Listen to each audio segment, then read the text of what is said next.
Gracias, Kenia. Buenos días, ¿cómo están? Liliana, Mariel.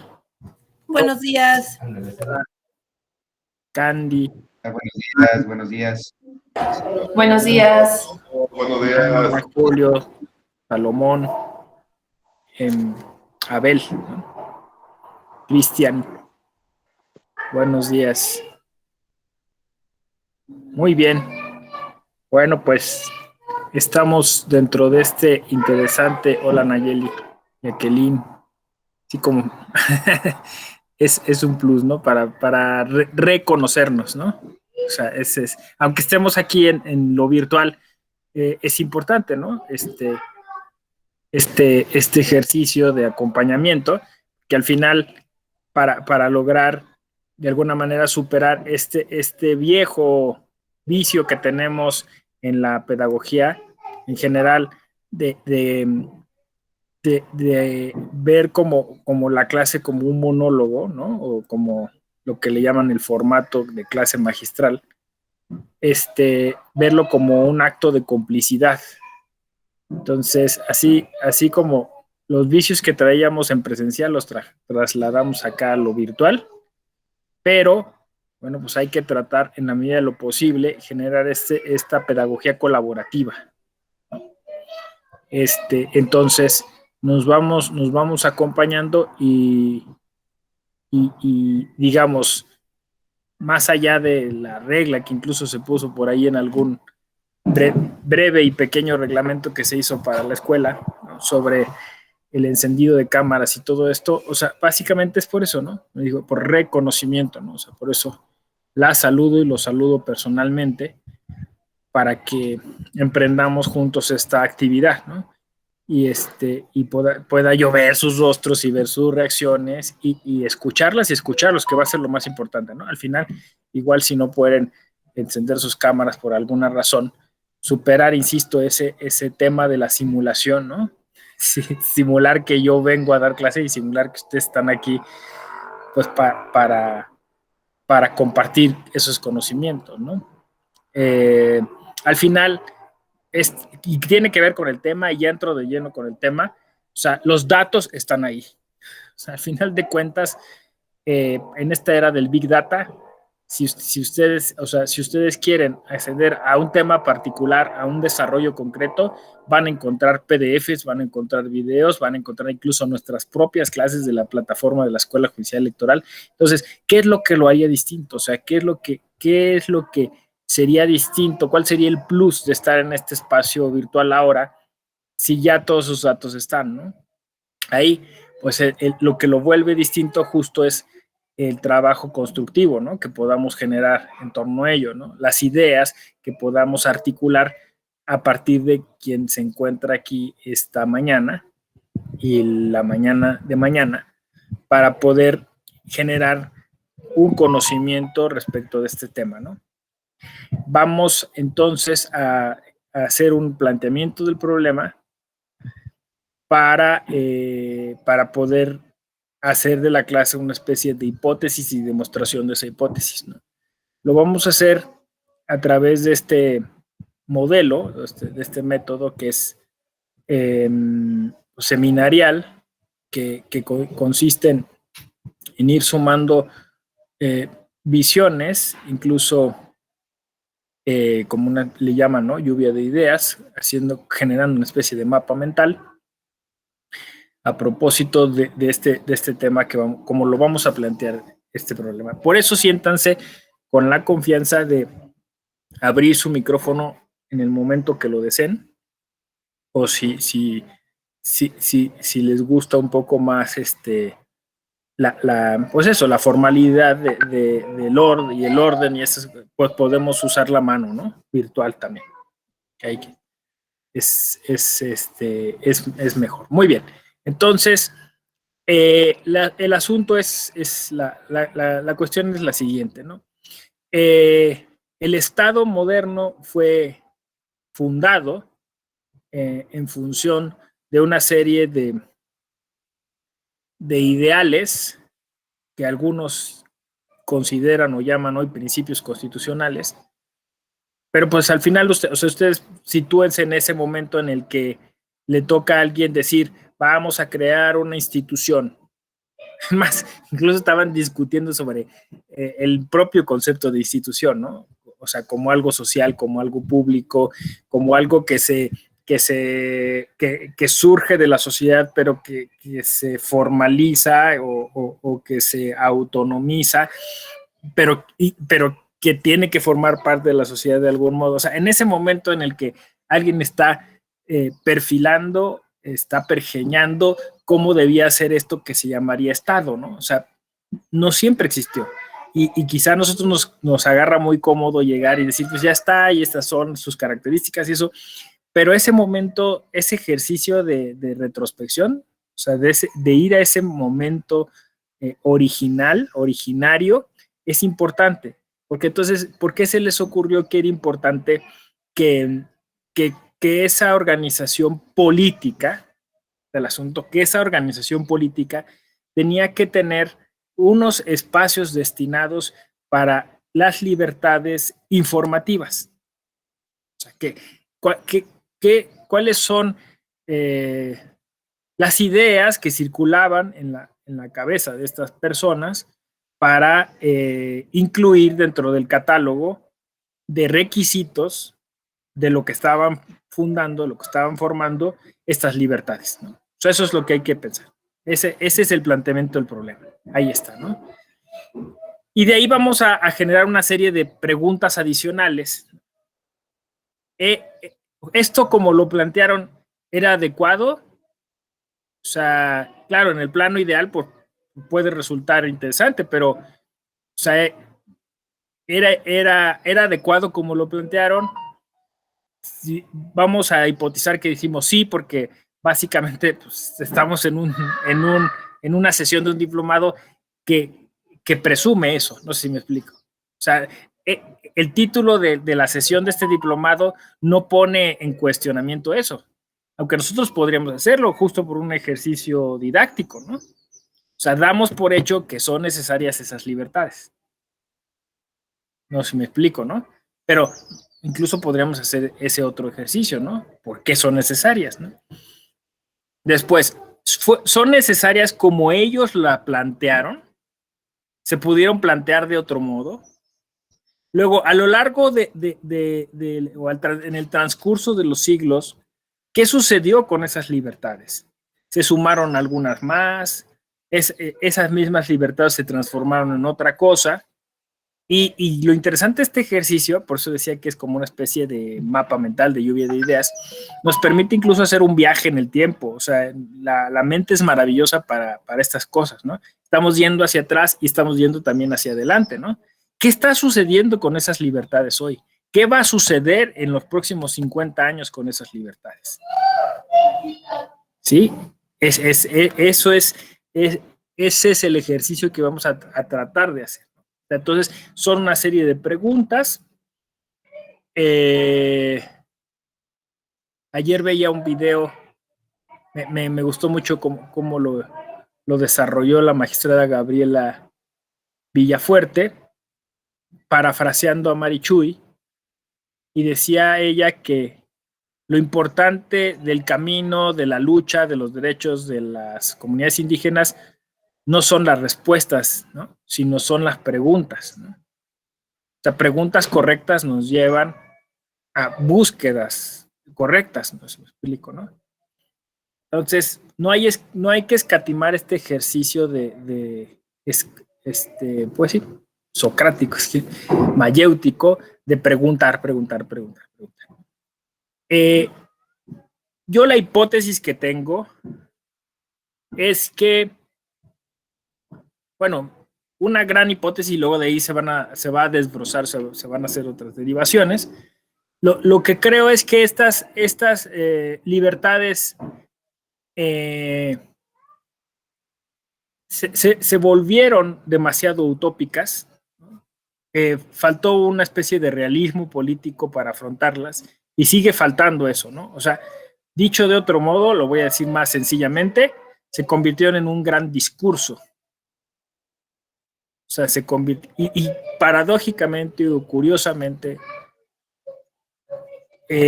hablar de esas libertades es hablar de discurso. O sea, se convirtió en el discurso, pero a su vez forman parte de un discurso, ¿no?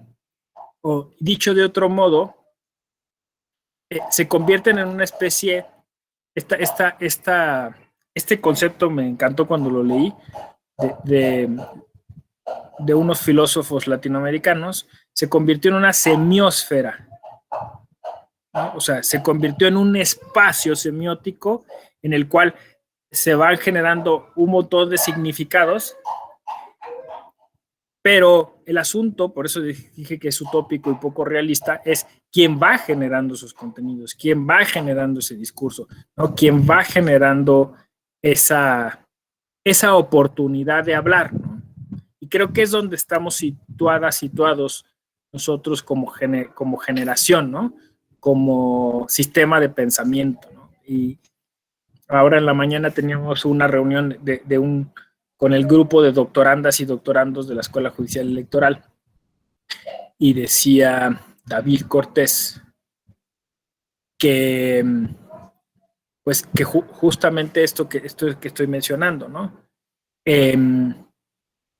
Descubrimos que está horadada la teoría moderna, ¿no? O sea, descubrimos que hay como muchas cosas que no nos dan sentido, que no nos explican cosas. Pensemos, por ejemplo, en el principio de representación, ¿no? O sea, eso está totalmente desgastado.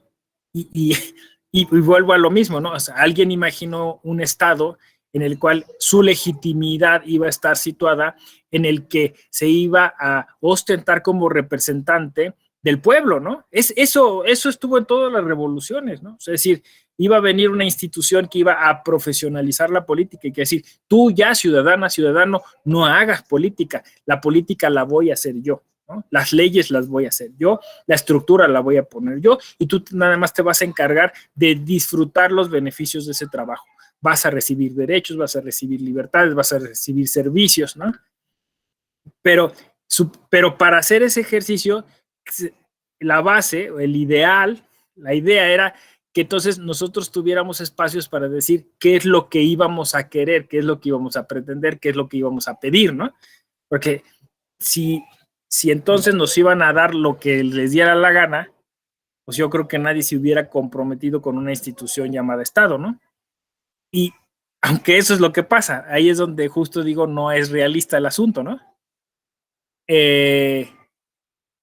Porque hoy creemos que no hay canales para que la gente exprese qué es lo que requiere o qué es lo que necesita o qué es lo que quiere. Y entonces parece que todo el ejercicio político ha sido un ejercicio justo como lo concibieron esos primeros pensadores, ilustrado. Es decir, tú, ciudadana, tú, ciudadano, no sabes lo que quieres. Así que te vamos a dar lo que nosotros pensamos que quieres.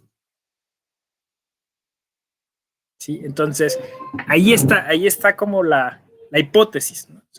Mi hipótesis es que esto no ha funcionado porque básicamente el Estado no ha funcionado. Porque básicamente el Estado no respetó ese principio de representación y porque básicamente ese Estado no ha tenido interés real en escuchar a la sociedad, ¿no? Fíjense que esta hipótesis que a veces me tardo en desarrollarla quizá horas, ¿no? Si no es que diversas sesiones se las dije así de bote pronto, pero se puede ir como construyendo, trabajando, ¿no? Porque justo traté de demostrarlo a través de algo, o sea, es decir, el método fenomenológico, a través de algo que nos hace sentido a todas y a todos, ¿no? Que básicamente eso, ¿no? ¿Quién cree hoy realmente así convencido de que lo que necesita lo está llevando su representante al Congreso para convertirlo en una ley? Nadie, oye, a menos que sea pariente del diputado, del senador, o que lo conozca, o que estén, o sea, nadie cree hoy que realmente hay una conexión, un conducto, un canal para que nuestras expectativas se conviertan en sistema político, en sistema jurídico, ¿no? Entonces, ergo, el sistema jurídico, el sistema político está siendo construido en función de lo que esas personas que están ahí consideran que es importante.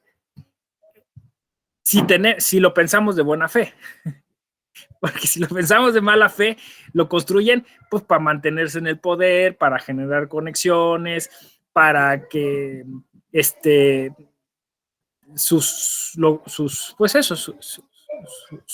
esa red clientelar siga subsistiendo, ¿no? O sea, si lo pensamos de mala fe, ¿no? Pero bueno, de buena fe podría decir que es. Pero nadie justo creería efectivamente hoy que ese sistema funciona. Entonces, pero estamos hablando de ese sistema, ¿no? O sea, como si no creemos que eso funciona, estamos hablando de eso, ¿no? Pues justo porque creemos que lo podemos solucionar o que podemos encontrar algunas respuestas para tratar de mejorar, ¿no? Porque parece que no importa ni la ideología, ni importa, es decir, las propias reglas para lograr que efectivamente eso suceda. O sea, es decir, quien llega ahí, de todas maneras, tiene que, como dicen, acoplarse a ese sistema, ¿no? O sea, no hay forma de que efectivamente alguien diga, vamos a romper con esta inercia y ahora sí, la sociedad va a tener un peso dentro de la estructura estatal, ¿no? No hay. Entonces, por eso creemos que es necesario crear esos mecanismos. Y aquí estamos, porque entonces resulta que uno de esos mecanismos es justo parte del diplomado que ustedes están tomando, ¿no? O sea, ven, llegamos por otro lado, pero al final ese espacio que yo llamé semiosfera es un espacio donde la sociedad debería estar presente, ¿no? Para que diga, esto queremos, esto necesitamos, esto no me gusta, no me parece que se esté haciendo eso, ¿cómo podemos hacer para que quien llega ahí sí haga su trabajo, ¿no? O sea, una serie de cuestiones que consideramos deberían formar parte de ese, vamos a llamarlo así, pliego petitorio que la sociedad todos los días va generando respecto de esa expectativa de gobierno, ¿no? Y a eso le llamamos libertades y derechos, ¿no? O sea, es decir, tenemos que tener derecho a manifestarnos, tenemos que tener libertad para decirlo y tenemos que tener derecho para informarnos, porque, a ver, voy a poner un ejemplo muy sencillo, ¿no? Yo creo que todas y todos en este país lo que queremos es mayor seguridad pública, en eso no hay duda. O sea, yo no creo que haya alguien, incluso dentro del gobierno y así, por muy defensor que sea de este sistema político, que diga que no quiere que se mejore la situación de la seguridad pública de este país. Porque, insisto, incluso a los servidores públicos, a las servidoras públicas, están en riesgo de, o sea, salir y que te levanten, te secuestren, te amenacen, te violenten, ¿no? En muchos aspectos. Entonces, es un tema que nos acomuna a todos, ¿no? La seguridad pública, que repercute en todas las áreas. Que no habiendo seguridad pública no puede haber elecciones, no puede haber democracia, porque entonces nuestras decisiones están viciadas, porque estamos tomando decisiones en función del miedo que tenemos a las represalias que ese sistema violento tiene sobre nuestras vidas, ¿no? Entonces, visto así, incluso nuestra democracia es absolutamente ilegítima, porque quizá todas y todos tomamos decisiones a partir, consciente o inconscientemente, de esa violencia, ¿no?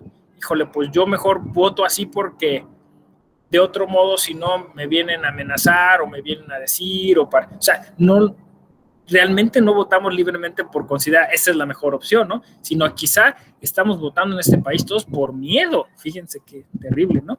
Es un tema que casi nadie habla, pero el miedo, ¿no?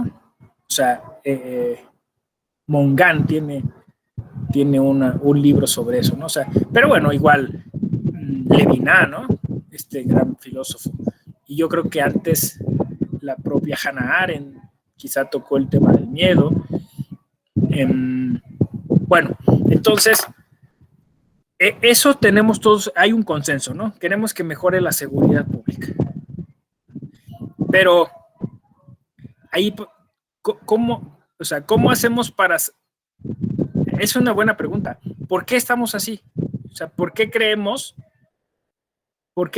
que estamos mal en el tema de la seguridad pública, ¿no? Y la respuesta sería, pues por las noticias, ¿no?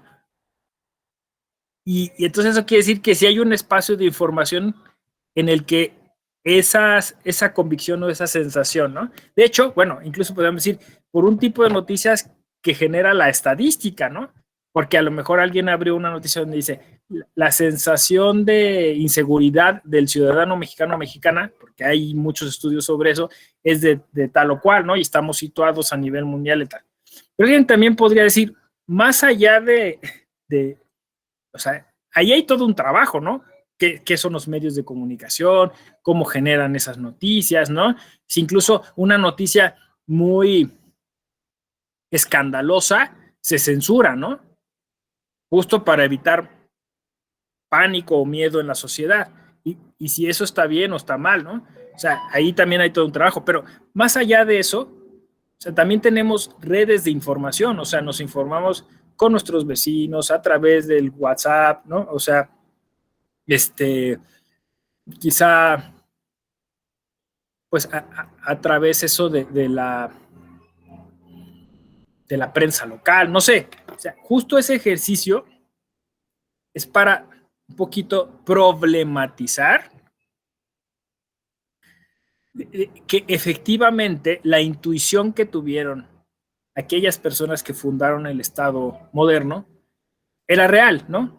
No lo llegaron a concretar, no lo llegaron a hacer como debía ser, pero sí tenían una intuición que me parece que es válida, ¿no? Y la intuición es que como sociedad, como sociedades, para generar comunidad política necesitamos estar informadas, informados. ¿Sí? O sea, esa es la premisa, ¿no? Necesitamos estar informadas, informados. Ojo, tenemos que estar informadas, informados de manera veraz y oportuna. Yo sumaría esto, y estoy construyendo, ¿no? O sea, porque pues sí, nos podrían informar como en 1984, la novela de Orwell, con puras mentiras o patrañas, ¿no? Y mantenernos tranquilos y tranquilas, pero aún así habría alguien que está escuchando algo que desestructura ese discurso oficial, ¿no? O esas noticias oficiales, ¿no? Justo el realismo político o el realismo jurídico nos llevaría a pensar que si como estamos jugando con la buena y la mala fe, ¿no? Que si estamos en la buena fe, bueno, pues nuestros sistemas políticos, nuestros gobiernos van a intentar generar una información imparcial, ¿no? Y que si hay malas noticias, nos las van a dar a conocer, ¿no? Porque si no, entonces, y ya ahí se están generando los principios, ¿se dan cuenta? O sea, no se vale, entonces, quien administra esas noticias las segmente, las censure, las cercene, ¿no? Las tienen que dar así, ¿no? Porque si no, entonces podríamos estar hablando de manipulación. Pero si nos vamos a la mala fe, o sea, eso que les dije, y si le hacemos caso, no sé, a Maquiavelo, dice, el principio de todo poder es conservar el poder, muy probablemente, esto no quiere decir que sea generalizado, pero quizá en algunos momentos, en algunas oportunidades, quien está dentro de la estructura estatal dice, pues hay que ver cómo hacemos para que la información sirva para ese propósito, es decir, conservar el poder. Esa es una postura realista, ¿no? A ver, la voy a formular como hipótesis, ¿no? Está interesante esta. Así sería así más o menos. Es muy probable que algunas instancias que algunos espacios de la estructura estatal generen ejercicios y o políticas tendientes a la conservación del poder por encima que al principio de una información oportuna y veraz. ¿Cómo ven? Entonces, es una hipótesis, no estoy haciendo una afirmación. Si ustedes dicen, sí, me suena sensato, es probable, entonces, yo estando en un diplomado así, yo estando generando masa crítica, ¿no? O sea, yo estando aquí delante a personas como ustedes que tienen este grado de compromiso, ¿no? Porque están en un diplomado y quieren cambiar las cosas, quieren analizar las cosas, entonces ustedes empezarían a decir, claro, entonces tenemos que tomar acciones para evitar que eso suceda, ¿no? Es una hipótesis, hay que demostrarla, pero en el camino tendríamos que ir pensando qué es lo que podemos hacer para evitar eso. Porque es muy probable que lleguemos a demostrar que efectivamente eso suceda, ¿no?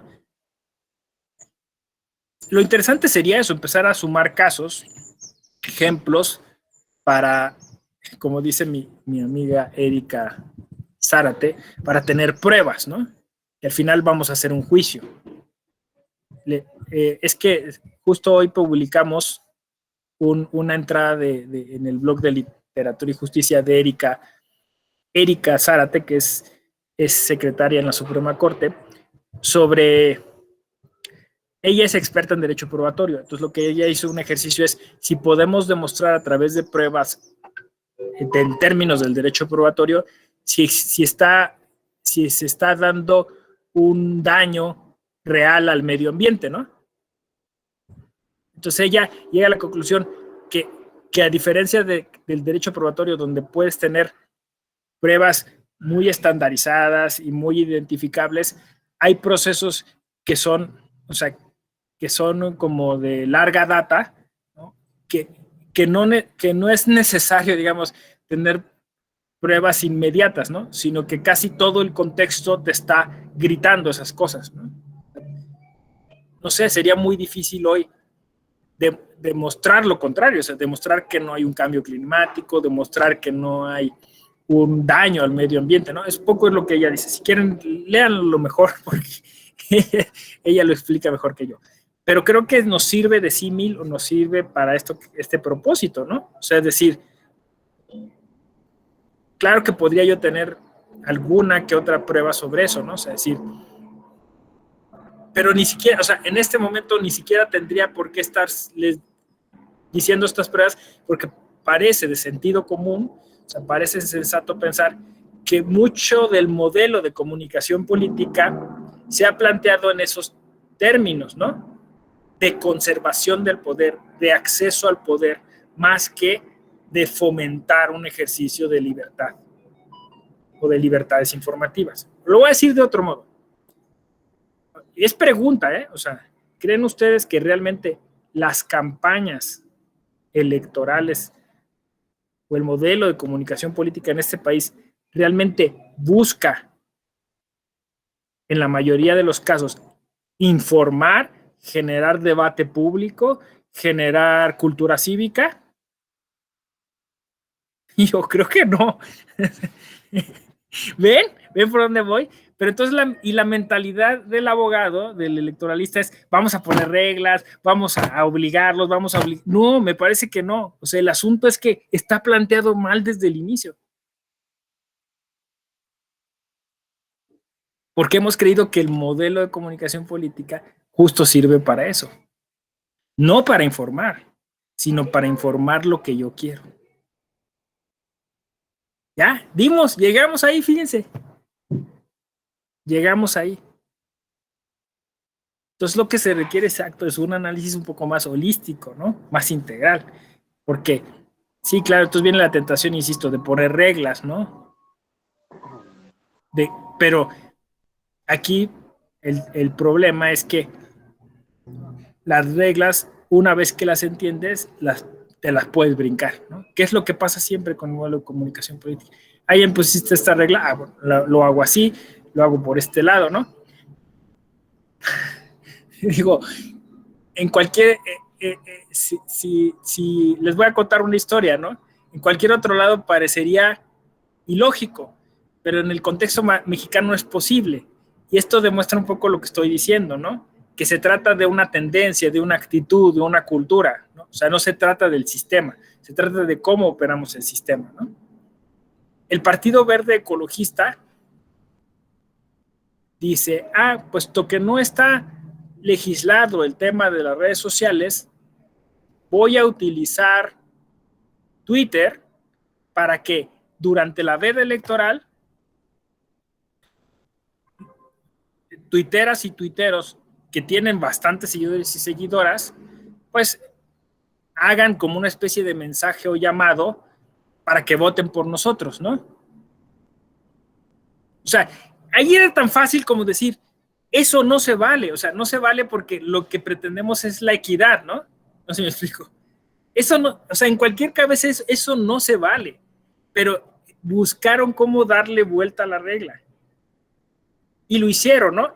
Y les fue relativamente bien porque, pues, como era algo nuevo, la sala superior dijo, bueno, es que es muy difícil demostrar que efectivamente hubo una instrucción, una orden, ¿no? Pero ¿qué creen, no? O sea, como ya había habido ese antecedente en Twitter, en las elecciones pasadas lo hicieron en Instagram,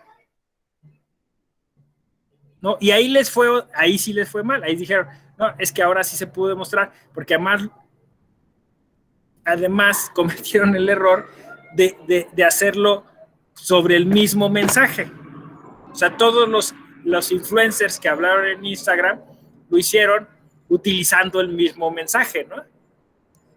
Claro, uno podría decir tecnicismos, ¿no? Porque de todas maneras hay que demostrar que había un contrato, que se les había pagado, no sé, ¿no? Pero bueno, aquí el asunto, lo que quiero decir es, ¿y si desde el inicio el Partido Verde hubiera entendido que lo que se pretende en o sea, con el modelo de comunicación política es que la gente conozca realmente cuáles son tus posturas, tus propuestas, ¿no? Si hubiera entendido eso, nos hubiéramos ahorrado todo.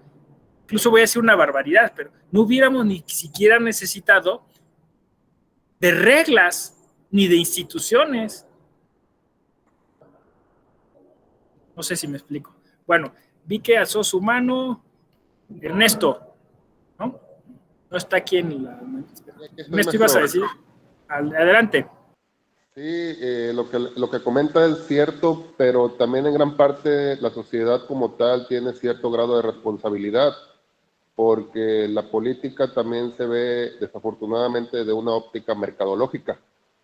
Van y votan por un producto, no se informan, no llevan a cabo ejercicios de dialéctica, como bien lo menciona, mayéutica, cuestionarse, ver el palmarés de los candidatos, no votar por el partido, votar por la persona.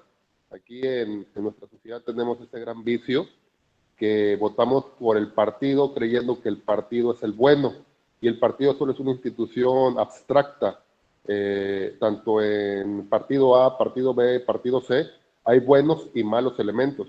Entonces tenemos como sociedad un gran reto que superar en el sentido de votar por individuos capaces, no tanto por partidos, y esto desafortunadamente lo aprovecha en este caso el Verde Ecologista y maneja una campaña mercadológica a través de influencers para poder incidir en el voto de personas que terminan estando mal informadas, que van y ejercen su sufragio porque algún muchacho en Instagram con 1 millón de seguidores pues lo recomendó.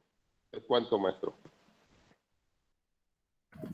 Justo, Ernesto, o sea, es eso, ¿no? Se fijan, o sea, a partir de este caso práctico, si quieren ustedes, podemos acercarnos a una problemática que es mucho más compleja que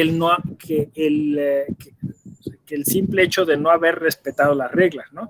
Es decir, el partido se atreve a hacer eso también, y qué bueno que lo dices, Ernesto, porque tampoco hay lo que yo llamaría audiencia electoral exigente, ¿no? O sea, no sé, pero de un tiempo para acá he propuesto eso, ¿no? O sea, que consideremos al electorado en este tema de comunicación política como una audiencia.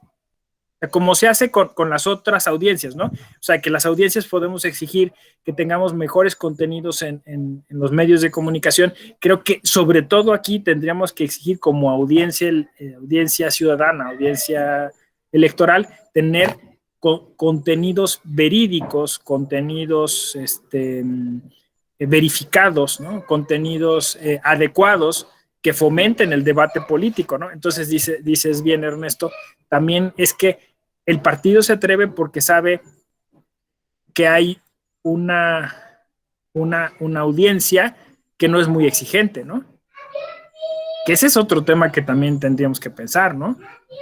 Porque se atrevieron los del Verde a eso, ¿no? Pero casi todas las políticas, todos los políticos que estaban en campaña se atrevieron a TikTok. O sea, la tiktokización del modelo de comunicación política, porque es lo que dices tú, ¿no? O sea, si me convenció ese bailecito, bueno, pues ya voto, ¿no? Pero lo que me debía haber convencido es qué es lo que piensa esta persona, qué es lo que trae en la cabeza, ¿no? Y lo que trae en la cabeza esta persona va acorde con lo que el partido político postula, porque al final, bueno, lo hemos visto, ¿no? Ahora, pues, gente que no era de ese partido, que quizá incluso no tiene esas convicciones o no tiene ese match con el partido, de todas maneras, porque es su única opción política, se postula ahí, después llega a donde tiene que llegar y rompe con el partido político, ¿no? O salta a otro partido político, así. Entonces, es un todo, ¿no? Es un todo donde parece que el modelo de comunicación política se ha denigrado, se ha demeritado, ¿no? Y se ha devaluado terriblemente. O sea, y entonces ahí hay una posible solución haciendo un ejercicio dialéctico, ¿no? ¿Qué es lo que tenemos que hacer? Prestigiarlo, revalorizarlo, ¿no? Decir es importante.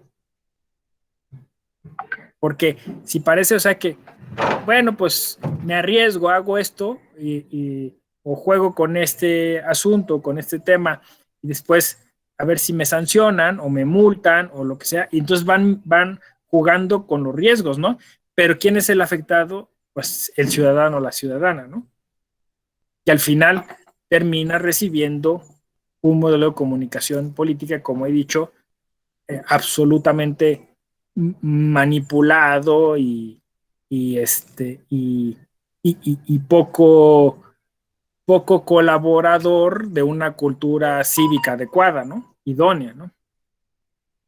Entonces,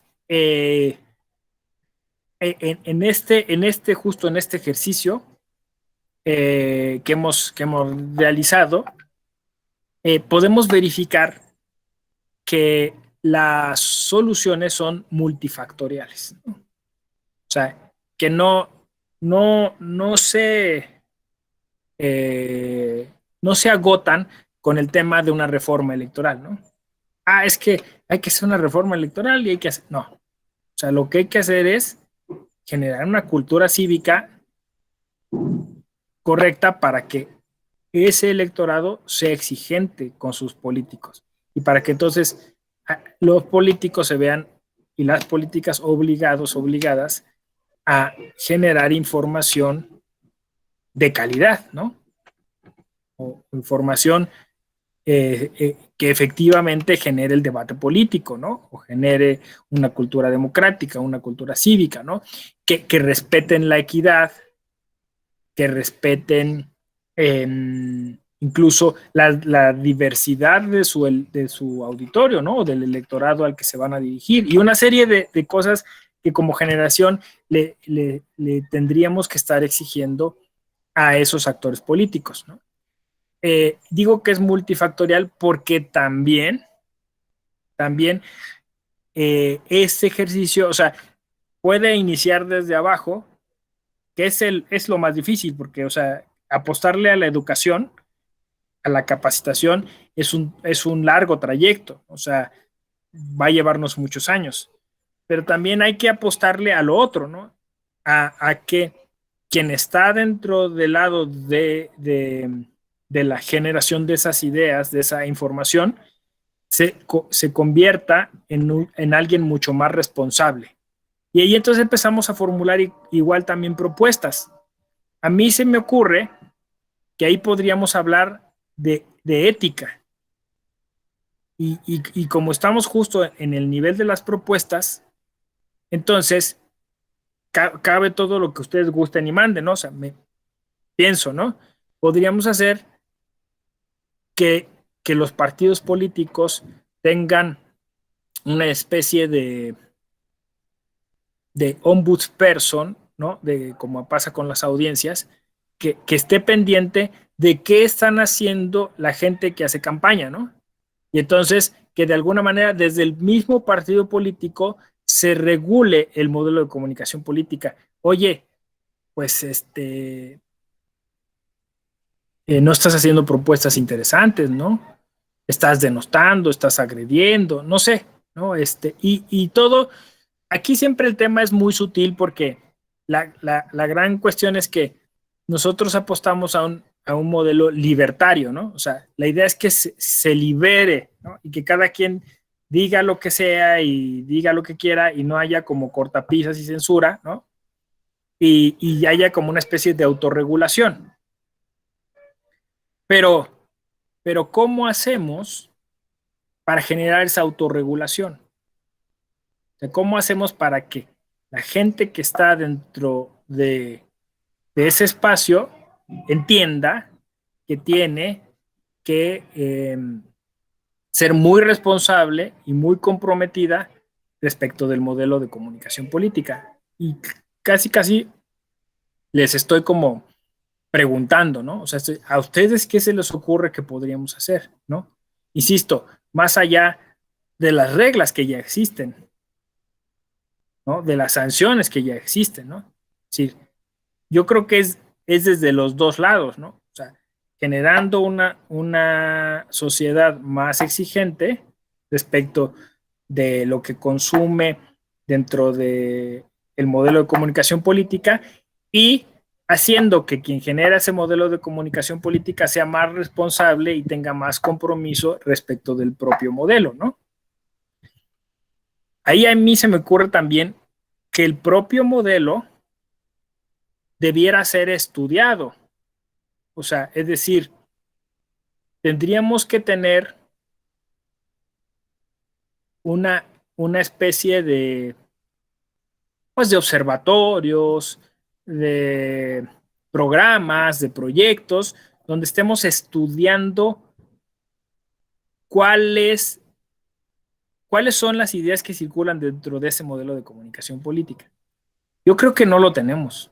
Eso estaría muy interesante. Lo estoy diciendo aquí en este día, en esta hora, después de haber tenido como línea de investigación justo el modelo de comunicación política el año pasado. Se me está ocurriendo ahora, justo en este momento, que tendríamos que tener algún modelo para medir el modelo de comunicación política, para entender el modelo de comunicación política. Y es que justo el modelo de comunicación política, siendo una semiósfera, es algo que requiere de un estudio multidisciplinario muy complejo. Lo voy a poner de otra forma, ¿no? ¿Cuáles son los valores? ¿Cuáles son los ideales?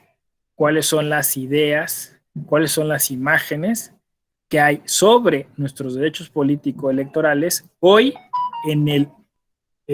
dentro de los medios de comunicación? No lo sabemos. Pero yo presumo, por ejemplo, que aún con todos los esfuerzos que hemos hecho,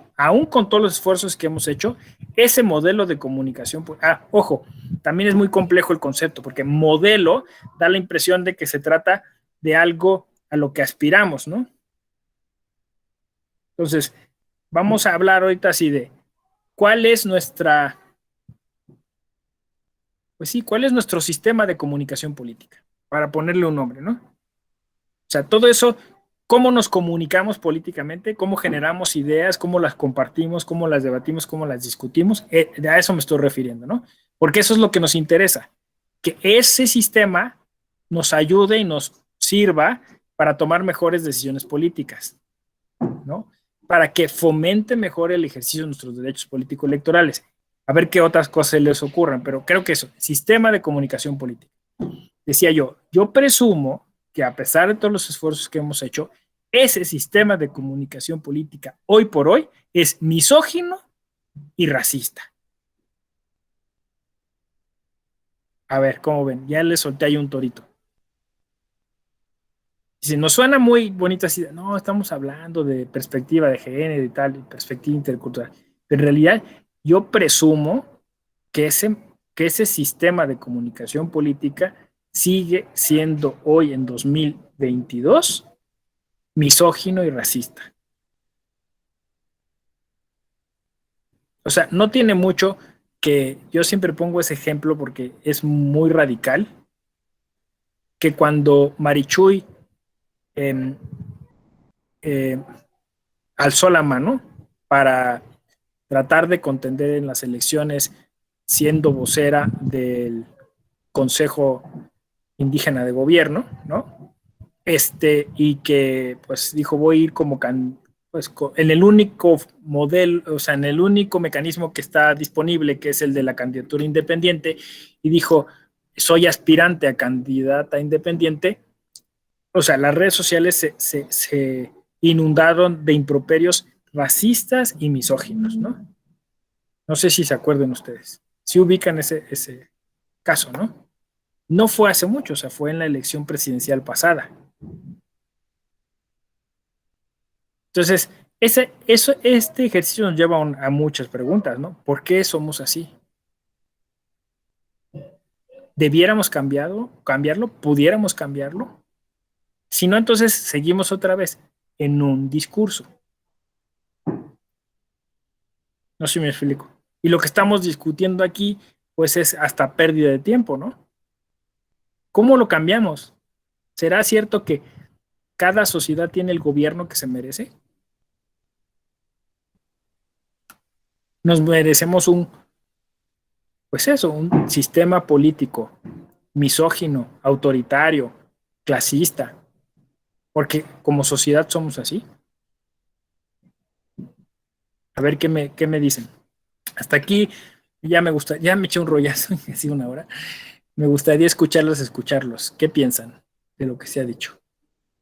Adelante. Abel, adelante.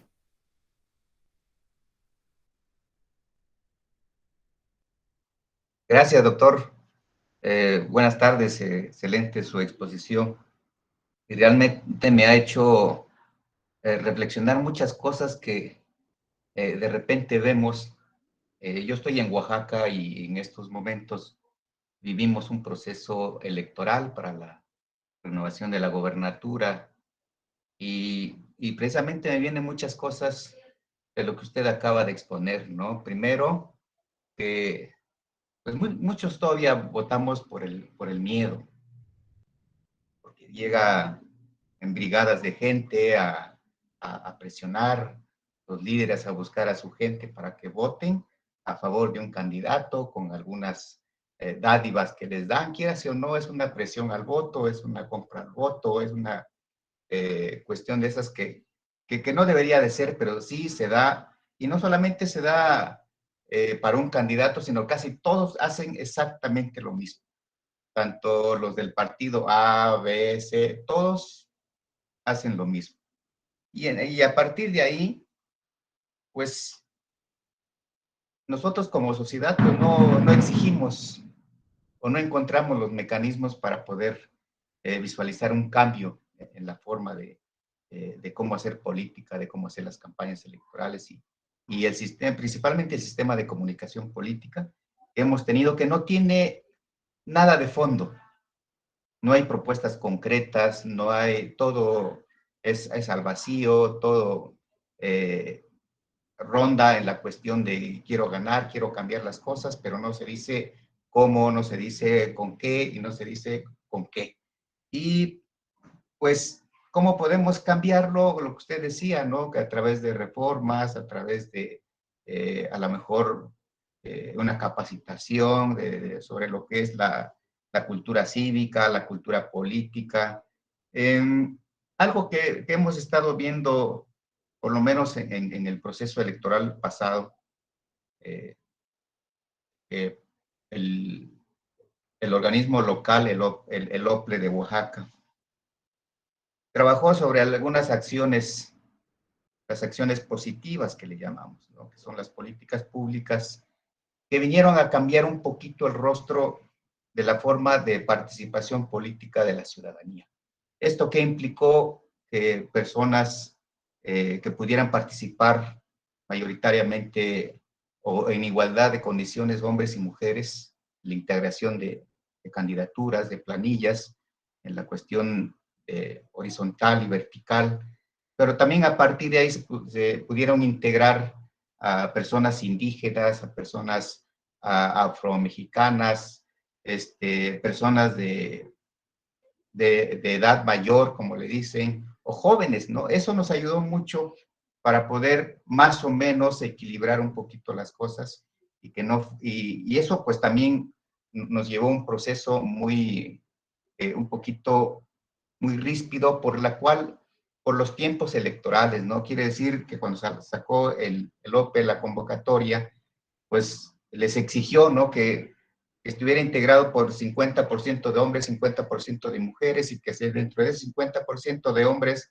hubieran mujeres indígenas, hubieran hombres indígenas, hubieran de la diversidad sexual, hubieran afro-mexicanas, que hubieran jóvenes, que hubieran personas adultas, y los partidos políticos con una resistencia, pero al final de cuentas se logró hacer. Yo creo que por ahí pudiéramos ir avanzando un poco, desde luego, eso sería por parte de los partidos para poder presionarlos en el sentido de que la comunicación que tengan, pues tenga contenido, porque realmente la comunicación que tienen los partidos hacia la ciudadanía, hacia el votante, no tiene contenido, ¿no? Y entonces es una campaña al vacío, que se inyecta mucho dinero, pero pues no tiene ningún beneficio para nadie. Entonces yo por ahí le veo, independientemente de que sí tenemos que crear una cultura cívica, una cultura política, porque si no, pues no podemos avanzar.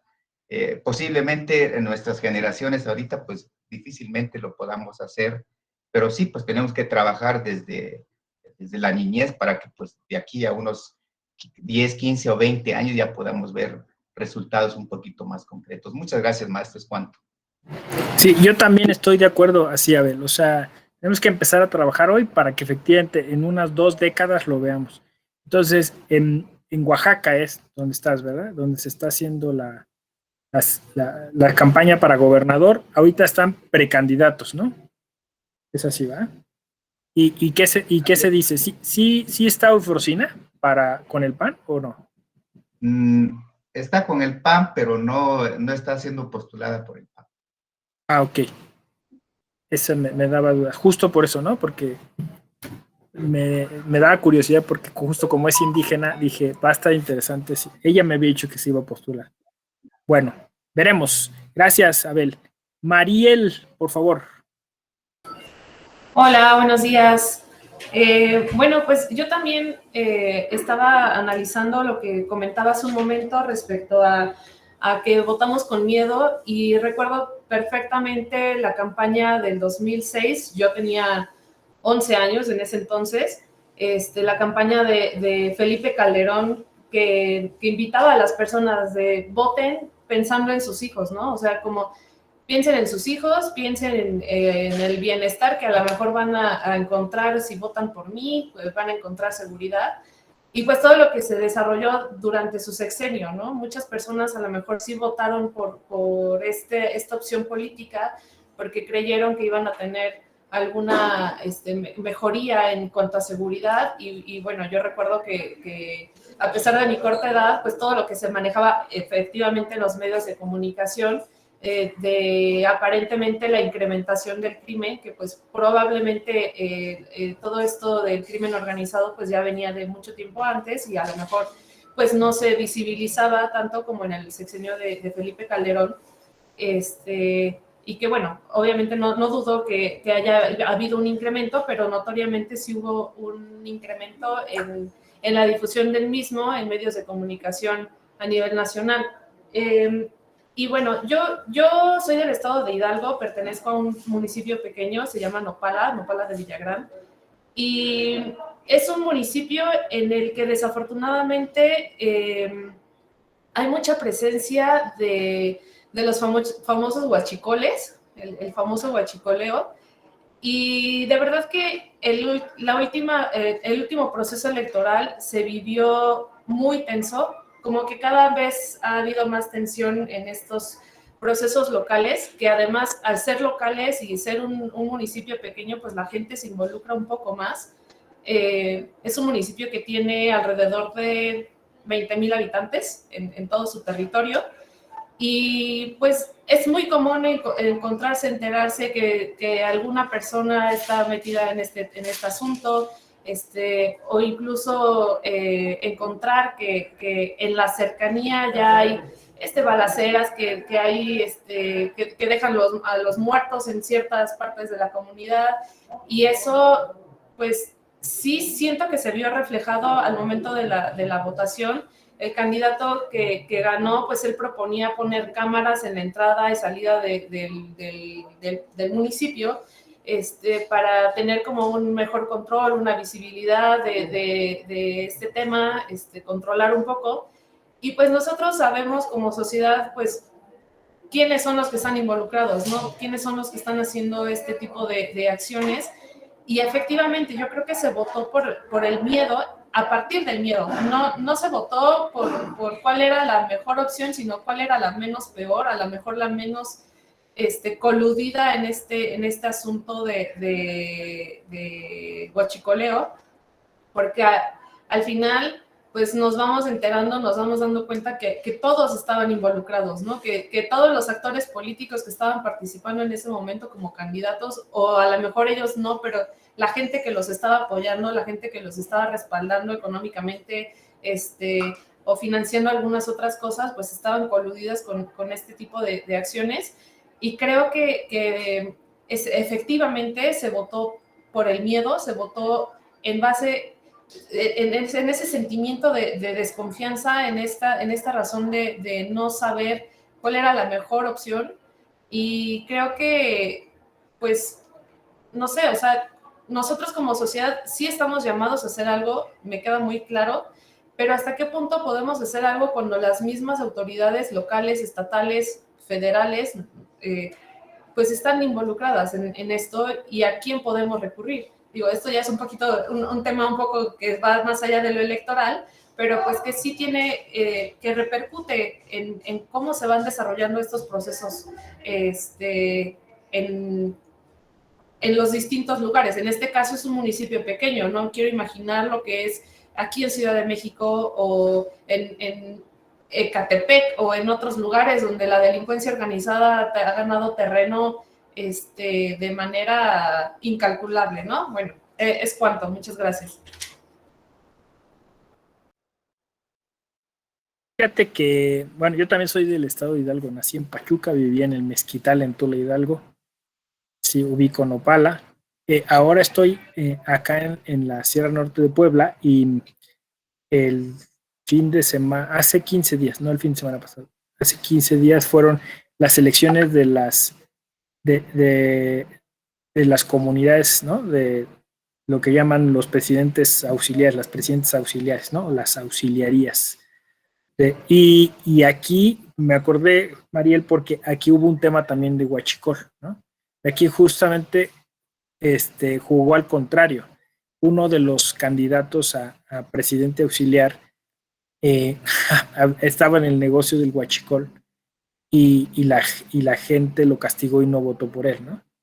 Pero, o sea, se armaron de valor, la verdad, porque en la comunidad de al lado habían asesinado hace unos meses al presidente auxiliar por ese mismo tema. O sea, grupos, pues sí, criminales presionaron para que les diera acceso o paso, y no se prestó, y lo mataron en pleno día en la plaza. la plaza, pues sí, en la placita del pueblo, ¿no? En el centro del pueblo, bajando de la escuela, creo que era profesor. Y entonces había mucha preocupación por eso, ¿no? Porque entonces, pues ahí como un acto de valor, la gente se unió, ¿no? Para evitar eso. Igual, ¿no? Es lo malo, ¿no? O sea, que no votamos por las mejores opciones, sino por las menos malas, ¿no? Pero es un súper tema este del miedo, ¿no? O sea, ¿cómo ven ustedes? No, de hecho, estoy tentado a escribir algo, ¿no? Porque ya lo he dicho varias veces. Creo que mucha de la teoría política y del derecho electoral toma insumos del derecho privado, ¿no? O sea, contrato social, entonces eso requiere el mandato, que es un contrato también. El mandato se revisa, cláusulas que, o sea, colocamos para que ese mandato se ejerza de una manera, o sea, hay toda una estructura, ¿no? Pero curiosamente, si apelamos, digamos, a toda esa teoría contractual, según el derecho civil, tendríamos que ejercer o manifestar nuestra voluntad de manera libre, ¿no? Si no, entonces el contrato es ilegítimo, ¿no? Porque hay vicios del consentimiento. Pues parece que en nuestro sistema político hay miles de vicios del consentimiento. O sea, cuando manifiestas tu voluntad política, no lo haces libremente. O sea, no lo haces libremente que nuestro voto tiene que ser secreto por el miedo a las represalias que podríamos sufrir, ¿no? Entonces, bueno, pues si lo vemos ahí, entonces es un contrato ilegítimo, ¿no? O sea, nuestros representantes realmente no nos representan, porque los elegimos de alguna manera a través de ciertos vicios, no con plena libertad. No sé, bueno, habría que plantearlo. Susana dice, tengo una conexión estable, por eso dejo mi comentario para este medio. Creo que la ciudadanía votamos de acuerdo al estado emocional y las campañas, principalmente en procesos electorales, son alimentado ese estado generalizado, ¿no? No creo que tengamos el gobierno que merecemos, como ya se comentó. Debemos tener una ciudadanía más informada y con ello definitivamente va a cambiar nuestra clase política y la forma de hacer política, ¿no? Claro, Susana, pero entonces sí lo tenemos, pero podemos y deberíamos dejar de tenerlo, ¿no? Es que es el tema, ¿no? Porque en el momento que efectivamente tengamos una ciudadanía más informada y con ello definitivamente podamos cambiar la clase política y la forma de hacer política, entonces ya tendremos ese gobierno que nos merecemos en función de que somos ya una cultura democrática, ¿no? Seríamos una cultura democrática. Sí, Ramiro, adelante. Gracias, doctor. Como lo comentan ustedes y usted también, yo creo que no tenemos el gobierno que merecemos. No lo creo. Sin embargo, creo que tenemos el gobierno para el que nos alcanza, ¿sabe? Porque desafortunadamente esa desinformación viene precisamente por una sociedad mal educada o, mejor dicho, carente de ese desarrollo educativo que el propio Estado debe de cultivar.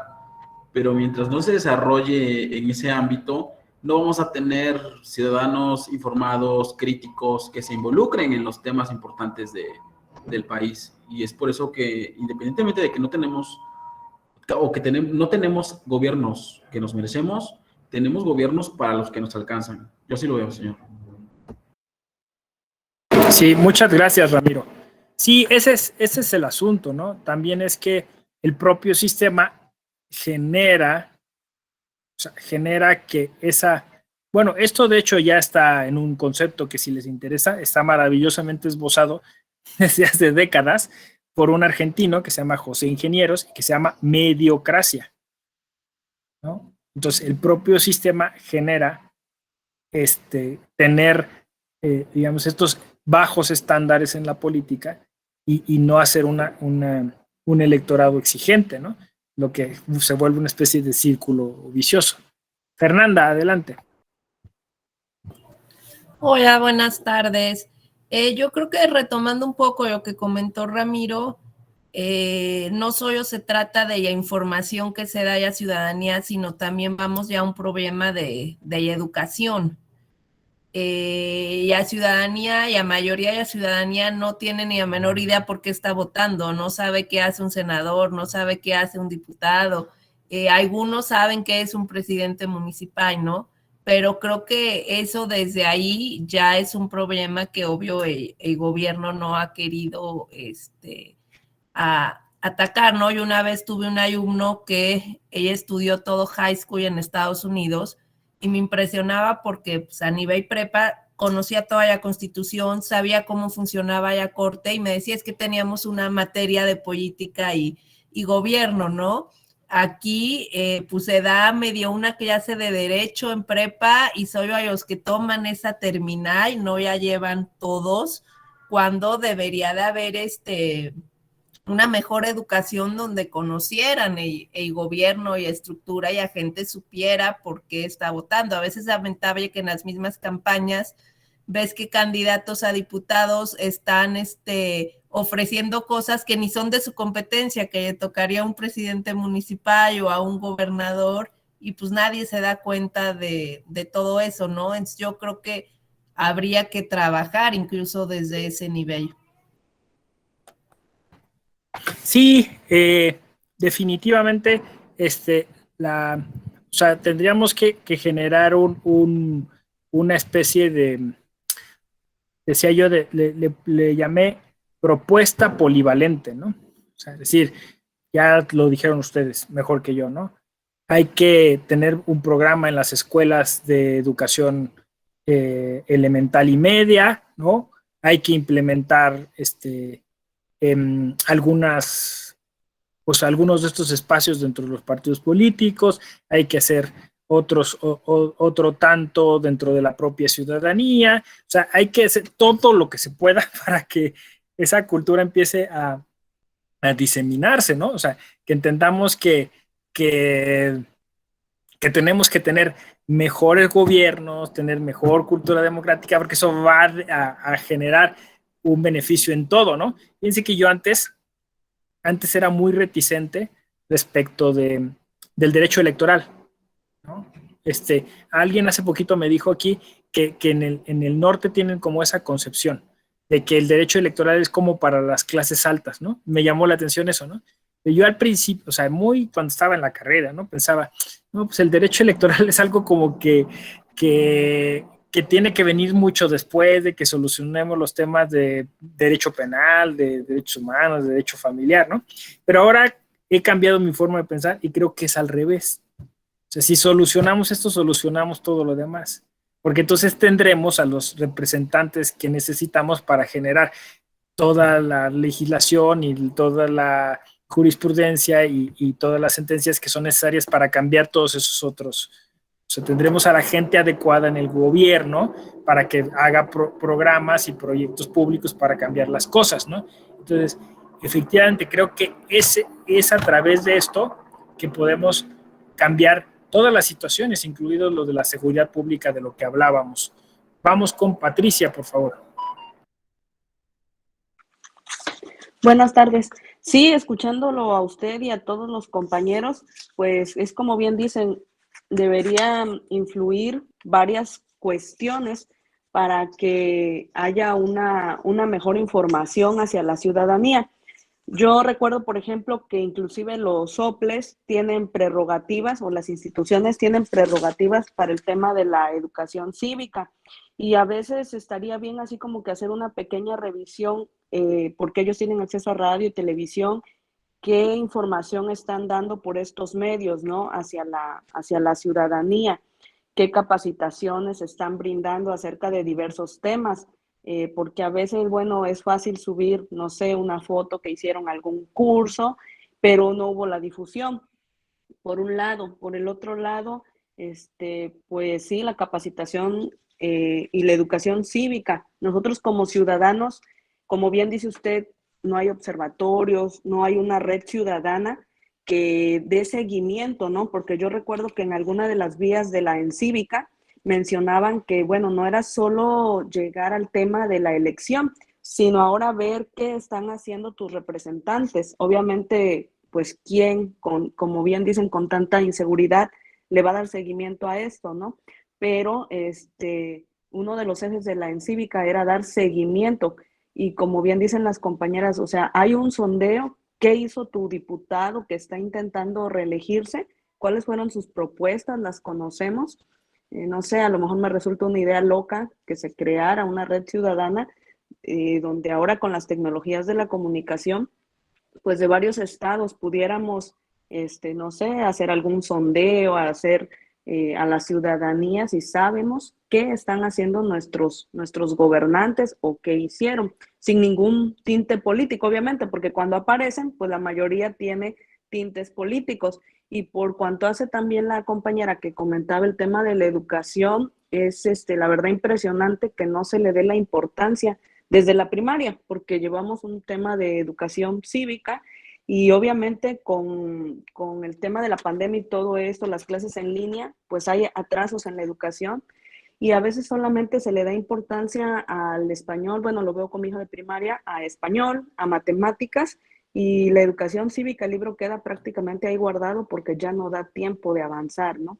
Entonces sí, la verdad, pues son varias cosas que influyen y que pues tanto instituciones como nosotros como ciudadanía, pues debemos ahora sí que inmiscuirnos. Y un tema muy importante que para mí también no contribuye es el tema de los debates, porque al menos, bueno, yo he tenido la oportunidad de participar en consejos municipales y distritales,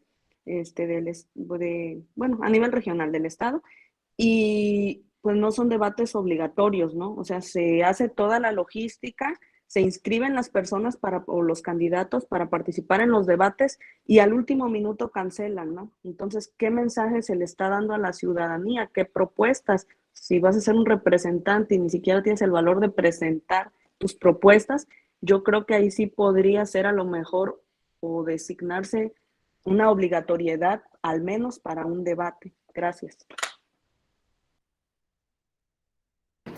Sí, por eso comencé la clase diciendo hay que replantearlo todo, o sea, hay que replantear incluso la teoría del Estado, porque el Estado resulta impune, no rinde cuentas como debiera, ¿no? O sea, se sale con la suya, ¿no? O sea, necesitamos tener espacios para exigirle más al Estado, ¿no? Para exigirle más a nuestros representantes, ¿no?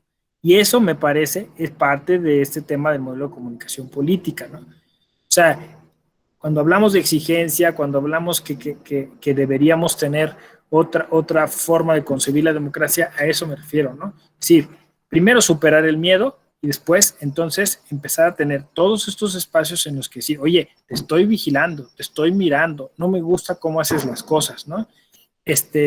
Y que no, eso no se tome como algo personal o político, sino que se tome como una oportunidad para que efectivamente el gobierno cambie su estructura, su manera de ver las cosas y empiece a hacer las cosas de otro modo, ¿no? Bueno, eso creo, ¿no? Y eso efectivamente pues empezaría generando una generación de jóvenes que lo van a hacer, porque nosotros ya tenemos un modo que no es ese, ¿no?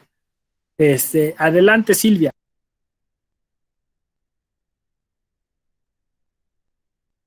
Sí, gracias. Buenos días a todas y todos. Justamente creo que la forma de replantearnos todo este tema del modelo de comunicación política es entender que, como bien lo mencionaban muchos compañeros, estamos frente a un proceso de comunicación reactiva en el que solamente respondemos a lo que recibimos. Entonces, parte de esta reconstrucción o replanteamiento que debemos de enfocarnos, debemos apostar por un modelo de comunicación proactiva, en el que obviamente, como mencionan muchos puntos, empezar desde los modelos básicos de educación, implementando pues esos puentes de entendimiento de los ciudadanos que van a ser en el futuro. Porque al final, propiamente ahorita hablamos de un modelo de comunicación política, a lo mejor enfocado en los ciudadanos, en aquellas personas que van a ejercer el voto, y que lo que la Constitución maneja es que los ciudadanos son los mayores de 18 años. Pero al final no debemos de crear solamente una cultura política de ciudadanos, sino una cultura política de personas con total respeto también a los derechos humanos, ¿no? La libertad de expresión, el libre ejercicio de la información, en el que justamente, ¿no? Nos hablan de la libertad de expresión, del derecho a recibir información, pero nos olvidamos de la otra parte de la ejecución del derecho a la información, que es el de buscar, el de indagar, y por eso también nosotros somos reactivos a los candidatos que tenemos. ¿Por qué? Porque solamente los partidos políticos proponen a los candidatos que no responden a las agendas de nuestras necesidades, y a veces solamente votamos por los que nos ponen o por los que de alguna manera responden a nuestras emociones, pero no votamos realmente por el que atiende a nuestras necesidades, ¿no? O incluso viene también la parte del abstencionismo. No me siento identificado con el candidato o candidata, prefiero no votar, ¿no? ¿Por qué? Porque no ejerzo ese poder no ejerzo esa empatía con él o no genero ese puente de conexión.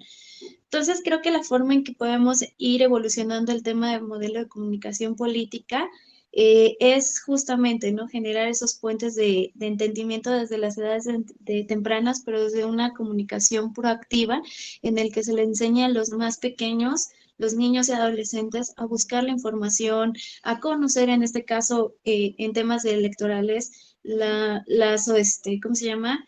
Las propuestas de los candidatos, qué realmente son lo que están proponiendo, si es algo nuevo, novedoso que beneficia a la comunidad o realmente es lo mismo de siempre. Una segunda también sería generar estos modelos de comunicación proactiva en el que también los niños hagan uso y conozcan los derechos político-electorales que tienen, ¿no? O sea, llevar el mensaje, porque de nada sirve, pues, yo siempre he dicho, o sea, cuando nos preguntan qué podemos hacer para mejorar el sistema político mexicano, muchos dicen, pues regular y regular y poner leyes y candados y demás, pero de nada va a servir si no va a ser legítimo, si la gente no va a responder, de nada va a funcionar si la gente no conoce las leyes. Y si bien es cierto, el desconocimiento del derecho no lo exime de su cumplimiento, pues realmente el derecho está y se ejecuta, pero si no lo vas a poder ejecutar y la persona no es culpable, cuando realmente también el Estado está fallando pues en el contexto del tejido social. Entonces, y somos reactivos, tenemos que ser preventivos, proactivos y preparar a las próximas generaciones. Y no solamente en un sistema de comunicación proactiva en defensa de los derechos político-electorales, sino también enfocada en la defensa de los derechos humanos como base fundamental del ejercicio de las demás libertades y prerrogativas que tenemos como personas antes que ciudadanos, ¿no? Sería cuánto. Gracias. Gracias, Silvia. Mira, me da pie lo que dijiste muy al principio, que ya también lo había mencionado alguien más, sobre las emociones, ¿no? Y alguien más también habló sobre el marketing, ¿no? Justo con esta coyuntura diría yo, efectivamente, puesto que el modelo de comunicación política se basa mucho en eso, o sea, se basa en eso que llamamos marketing electoral, y que ahora es marketing digital, que además se está sumando a las neurociencias, ¿no? Y que estamos muy expuestas y expuestos a eso. El tema es, asumir que tenemos que tener también dentro de esta formación cívica una formación de la inteligencia emocional, ¿no? O sea, no es que vamos a descartar a las emociones, al contrario, las vamos a asumir. Es decir, pues sí, o sea, la neta me gusta este candidato, esta candidata, por la imagen que presenta, por los colores, pero es mejor hacerlo conscientemente a que nos manipulen, no sé si me explico, ¿no?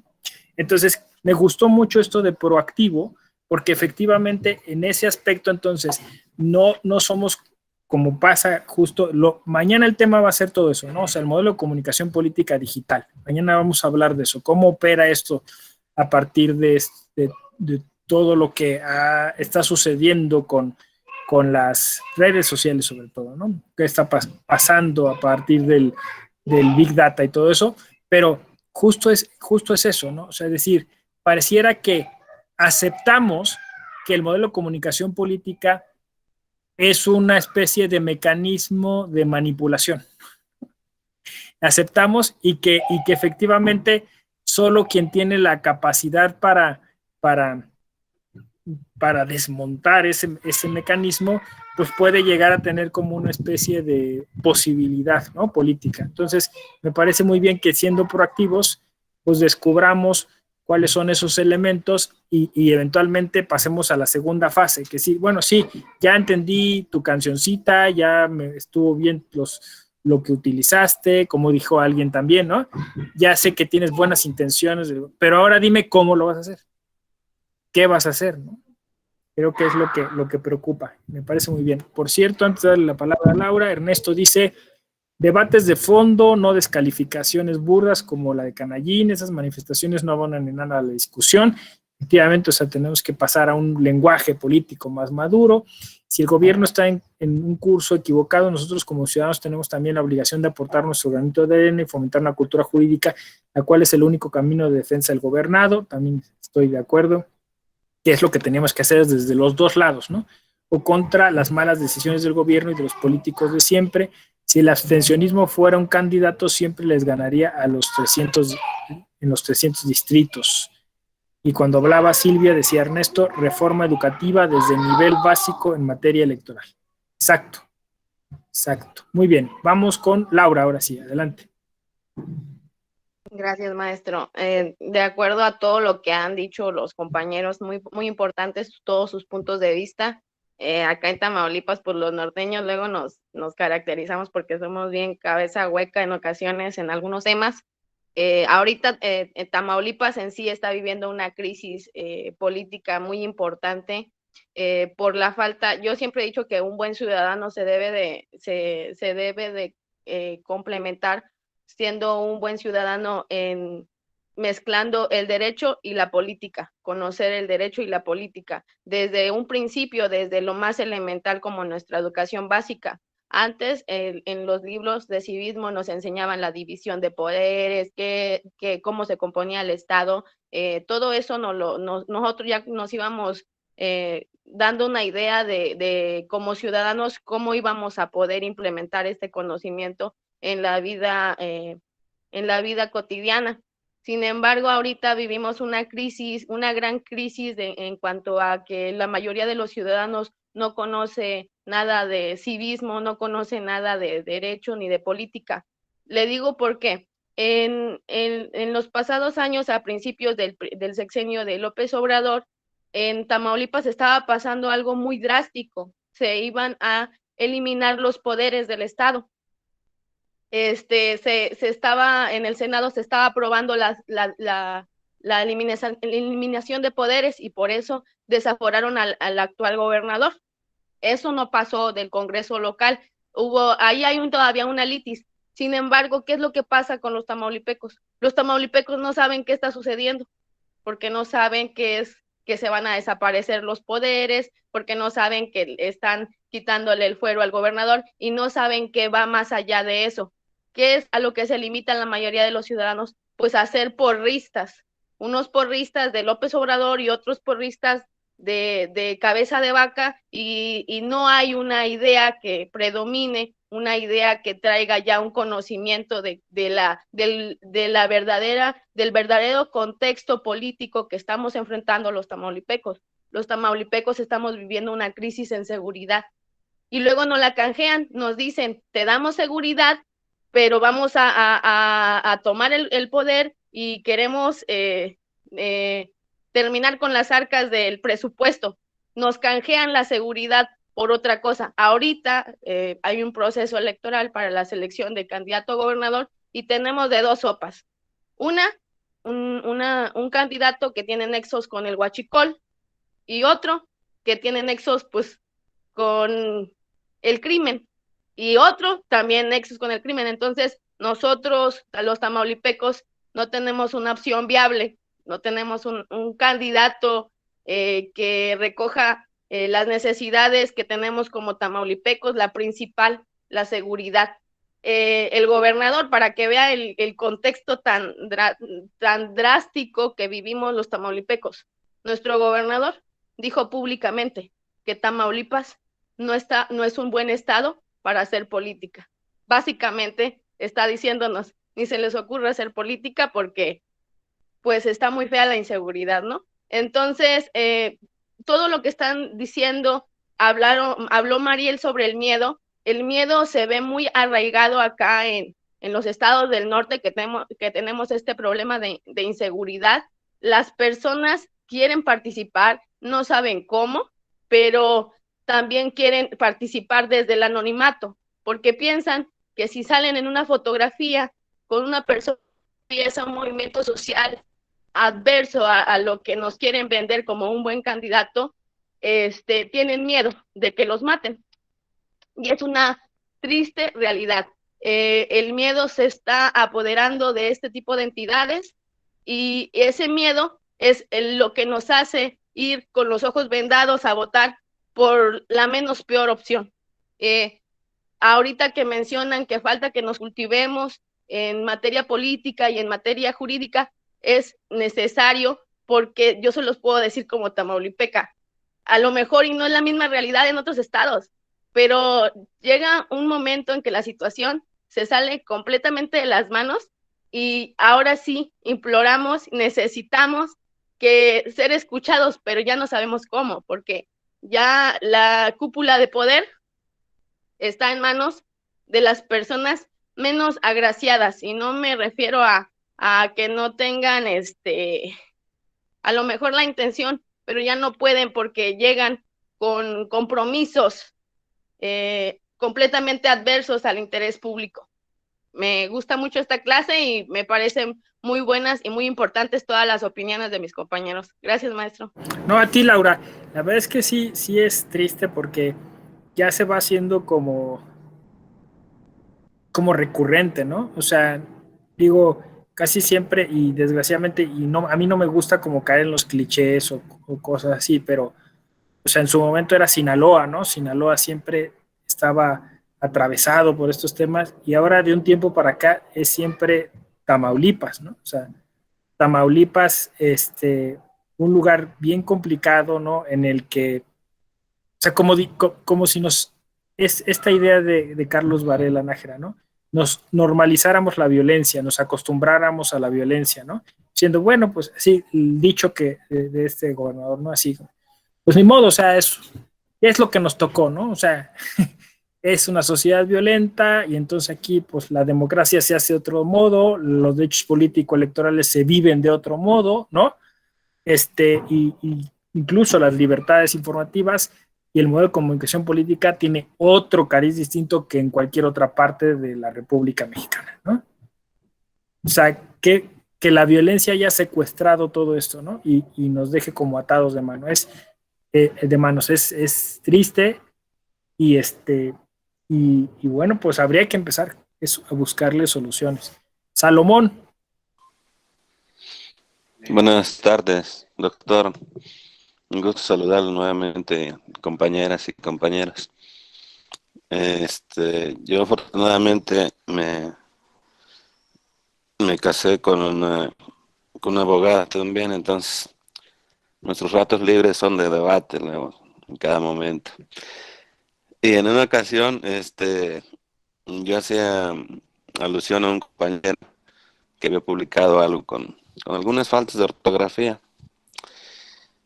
Y ella me replicaba que dice, bueno, pues es que tú estudiaste la licenciatura, ¿no? Pues él nada más quedó en la secundaria. Y bueno, y yo por no dejarme le decía, pero sí, bueno, en la primaria y en la secundaria tuvimos los mismos maestros. Le digo, entonces como que es cuestión de actitud, por lo que decían algunos compañeras y compañeros sobre la educación cívica. Y pues yo recuerdo que en la primaria y en la secundaria pues tuvimos las mismas las clases, como que ya queda en cada persona buscar más información. He estado trabajando en algunos órganos concentrados, en unas ocasiones me ha tocado dar pláticas informativas y he visto que la gente es muy, muy apática sobre la materia electoral, no les interesa ya sea por las malas experiencias que han tenido con los gobiernos, o porque piensan que no es importante. Entonces creo que que queda en uno también el tratar de esforzarse para conocer y exigir tocante a las malas prácticas de los gobernantes y la información que no es adecuada en este modelo, yo sí considero que es necesario que cada uno de nosotros pueda externar y alzar la voz. Voy a poner un ejemplo de lo que yo he notado. Voy a hacer este ejemplo. Yo notaba que las personas eran discriminadas en algunos centros comerciales a la hora de la salida.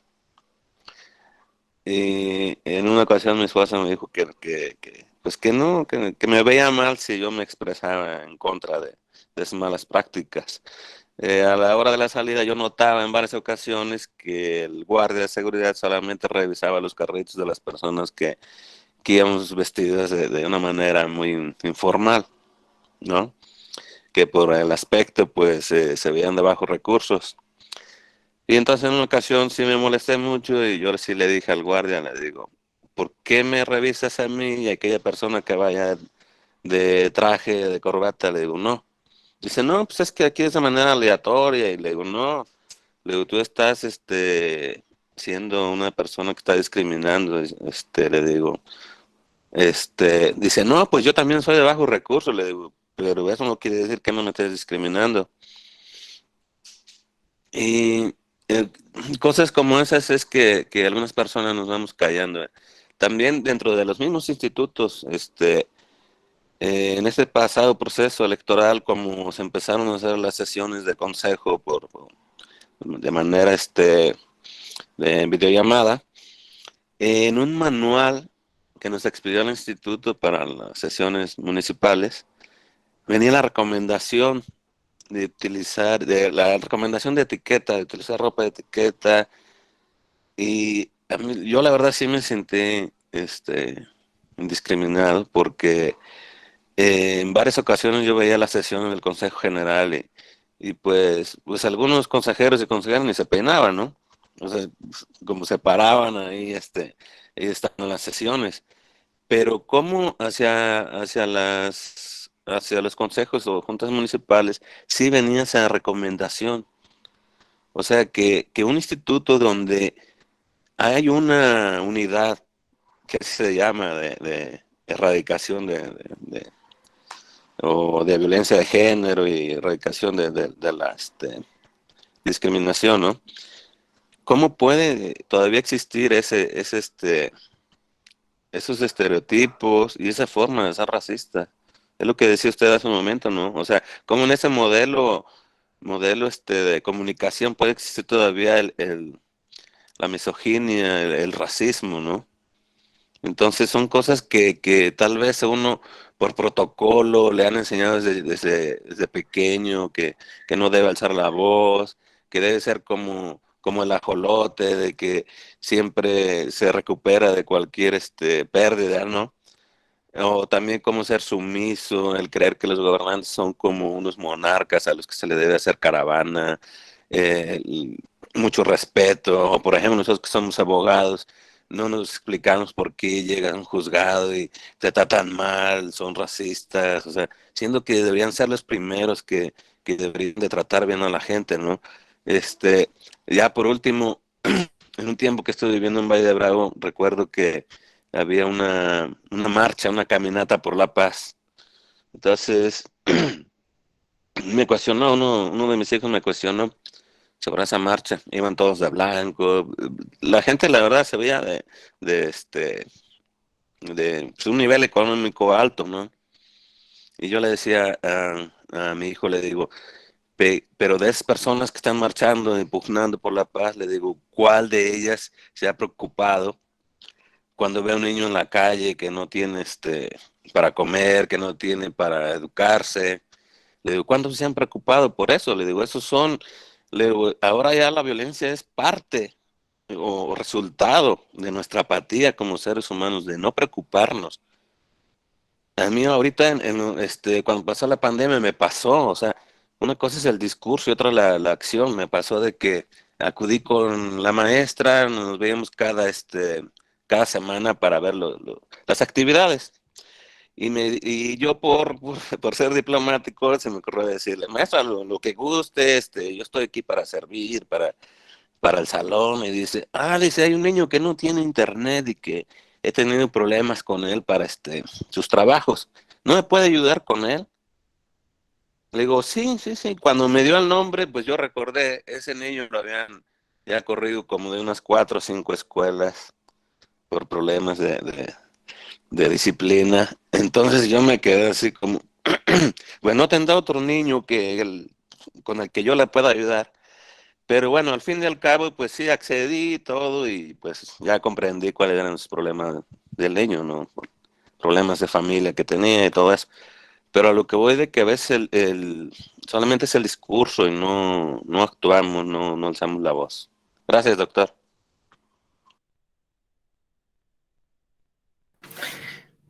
Fíjate que tú pones, Salomón, el listón más alto todavía, ¿no? Porque a lo mejor tendríamos que cambiar también como humanidad, ¿no?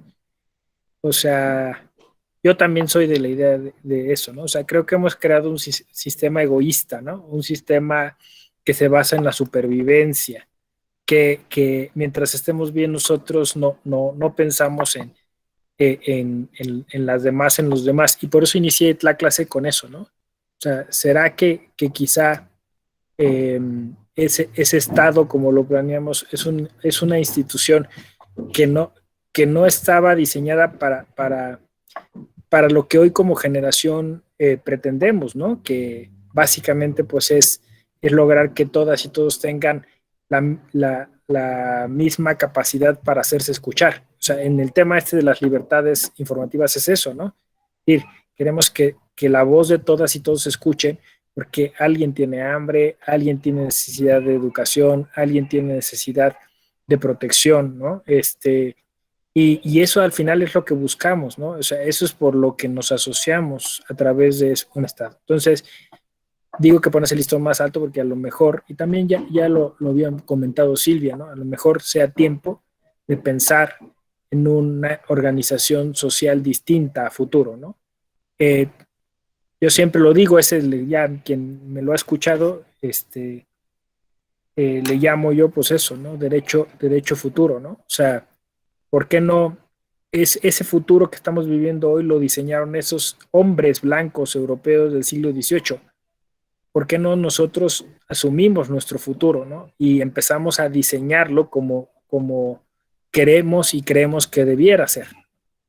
Y yo creo que todos y todas aquí creemos que debiera ser de otro modo porque no nos gusta que nos manipulen o que utilicen la información de un modo o tantas cosas que hemos dicho hoy, ¿no? O que se calle la voz de alguien para favorecer a alguien más y que no tengamos todas y todos los mismos derechos justo por eso, por una decisión política, ¿no? Y que en alguna entidad federativa de este país no se puedan ejercer esos derechos por un asunto de violencia o por un asunto estructural, ¿no? Entonces, creo que eso es lo que queremos cambiar.